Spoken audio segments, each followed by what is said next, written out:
ಜಾಜಿ, ಏನಿದು? ನೋಡ್ಕೊಂಡ್ ಬರ್ಸ್ಲಕ್ ತಾನೆ?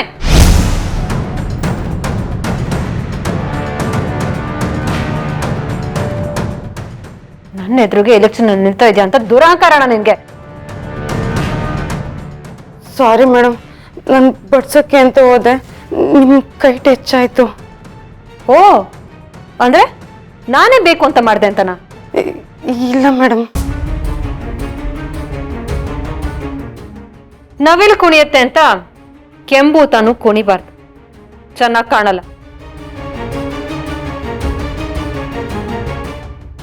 ಮೆನ್ನ ಯೋಗ್ಯತೆ ಏನಿದ್ರು ಅಡಿಗೆ ಮನೇಲಿ ಕೆಲಸ ಮಾಡ್ಕೊಂಡಿರೋದು, ಅಡಿಗೆ ಮಾಡೋದು, ನಮಗ್ ಬಡಿಸೋದು ಅಷ್ಟೇ. ಯಾರ್ದೋ ಮಾತು ಕೇಳಿ ನನ್ನ ವಿರುದ್ಧನೇ ಎಲೆಕ್ಷನ್ ನಿಲ್ಲೋದು ದೊಡ್ಡ ತಪ್ಪು. ಸದ್ಯದಲ್ಲೇ ಇದಕ್ ನೀನ್ ಸರಿಯಾಗಿ ಅನುಭವಿಸ್ತೀಯ. ಸೋಲಿನ ಭಯ ಇರೋರು ಅವ್ರ ಪ್ರತಿಸ್ಪರ್ಧಿ ವಿರೋಧ ಇಲ್ಲಿ ಸಲಹೆದಾರೋಪ ಹಾಕ್ತಾರೆ, ಅವ್ರನ್ನ ಹೆದರಿಸೋ ಪ್ರಯತ್ನ ಪಡ್ತಾರೆ.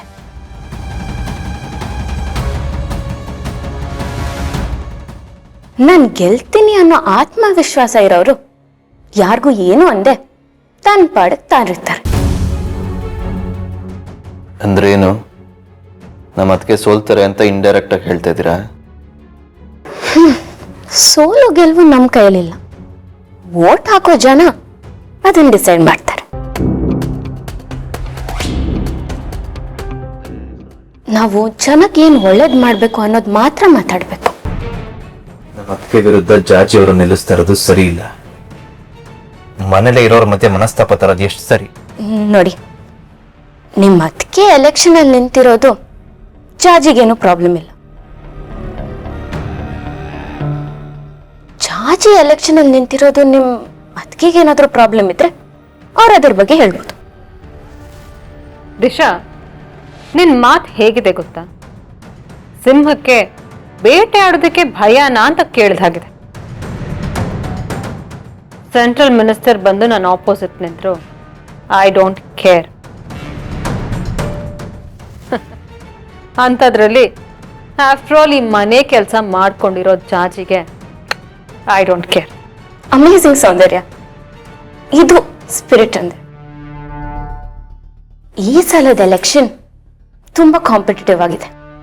ನೋ ವೇ, ಈ election one sided. Okay, let's see. ಅದಕ್ಕೆ ಹೋಗ್ಲಿ ಬಿಡಿ.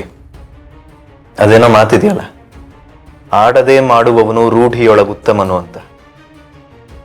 ಒಬ್ಬರ ಬಗ್ಗೆ ನಾವು ಮಾತಾಡಿ ಏನಕ್ಕೆ ನಿಷ್ಠುರ ಆಗ್ಬೇಕು? ಇದೆಲ್ಲ ಜಾಜಿಯವ್ರು ಮಾಡಿಲ್ಲ.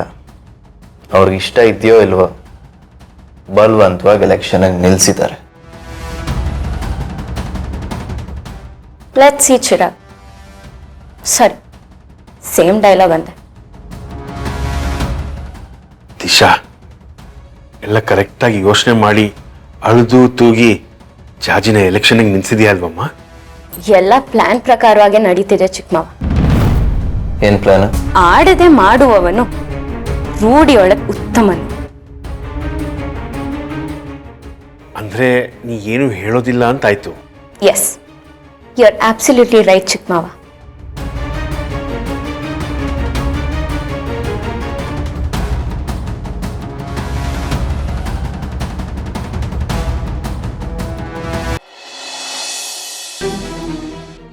ಏನಪ್ಪ ನೀವು ಇಂಥ ಹುಡುಗಿನ ತೋರ್ಸ ಕರ್ಕೊಂಡ್ ಬಂದಿದ್ದೀರಲ್ಲ?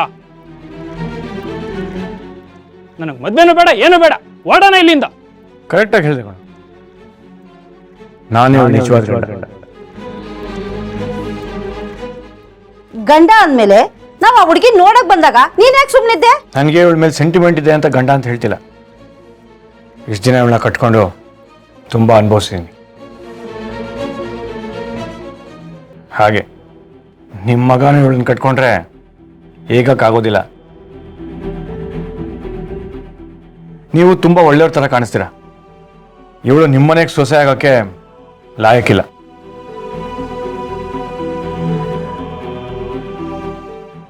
ಬೇರೆ ಕಡೆ ಎಲ್ಲಾದರೂ ಒಳ್ಳೆ ಹುಡುಗಿನ ನೋಡಿ ನಿಮ್ಮ ಮಗನಿಗೆ ಮದುವೆ ಮಾಡಿಸಿ.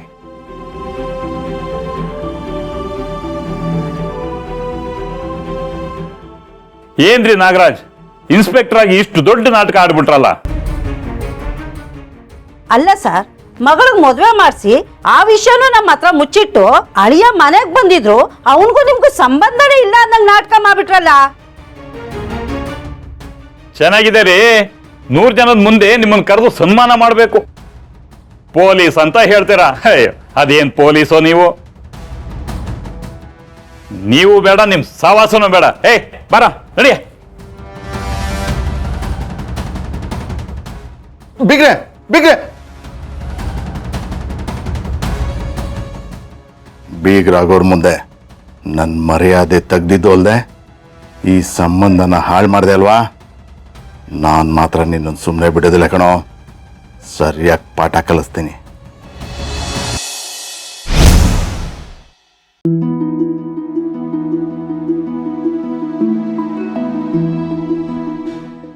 ಚಿರು ಬನ್ನ ಇನ್ನೂ ಬಂದಿಲ್ಲಮ್ಮ. ಚಿರು ಬಂದ. ಓ ಪರವಾಗಿಲ್ಲ, ನಿನ್ ಕಣ್ ತುಂಬಾ ಚುರುಕಾಗಿದೆ. ಎಲ್ಲರೂ ವಿಶ್ ಮಾಡೋದಕ್ಕೆ ರೆಡಿ ಆಗಿರಿ. ಯಾರು ವಿಶ್ ಮಾಡೋ ಹಾಗಿಲ್ಲ, ನಾನೇ ಚಿರುಗ್ ಫಸ್ಟ್ ವಿಶ್ ಮಾಡ್ದೆ. ಸರಿನಮ್ಮ.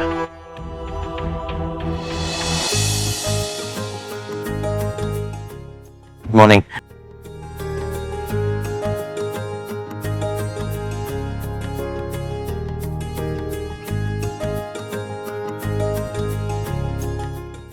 ಯಾಕೆ ಯಾರು ಏನೋ ಮಾತಾಡ್ತಾರೆ? ನಾವೆಲ್ಲ ಮೌನ ವ್ರತಪ್ಪ. ಮೌನ ವ್ರತನ? ಸುಮ್ಮನೆ ತಮಾಷೆ ಮಾಡ್ತೀಯಾರಪ್ಪ. ಸೌಂದರ್ಯ ಪೂಜೆ ಮಾಡ್ತೇಳಲ್ವಾ, ಅದಕ್ಕೆ ಎಲ್ರು ಭಕ್ತಿಯಿಂದ ನಿಂತಿದೀವಿ.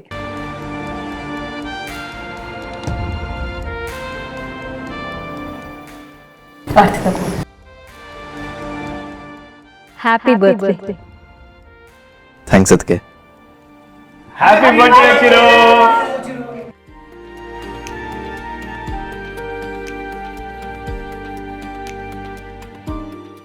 Thank you so much. ಏನೆಲ್ಲರೂ ಒಟ್ಟಿಗೆ ವಿಶ್ ಮಾಡಿದ್ರೆ ಅದಕ್ಕೆ ವಿಶ್ ಮಾಡಿದ್ಮೇಲೆ ಹಾಗೆ ವಿಶ್ ಮಾಡ್ಬೇಕು ಅಂತ ಆರ್ಡರ್ ಆಗಿತ್ತಪ್ಪ. ಏನು?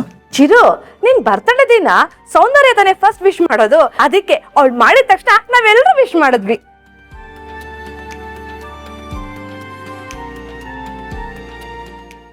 ಸೌಂದರ್ಯನ ಕಲ್ಗು ಬೀಳಪ್ಪ. ನಾನು ಪರವಾಗಿಲ್ಲ, ನನ್ನ ಆಶೀರ್ವಾದ ನಿನ್ಗೆ ಯಾವಾಗ್ಲೂ ಇದ್ದೇ ಇರುತ್ತೆ.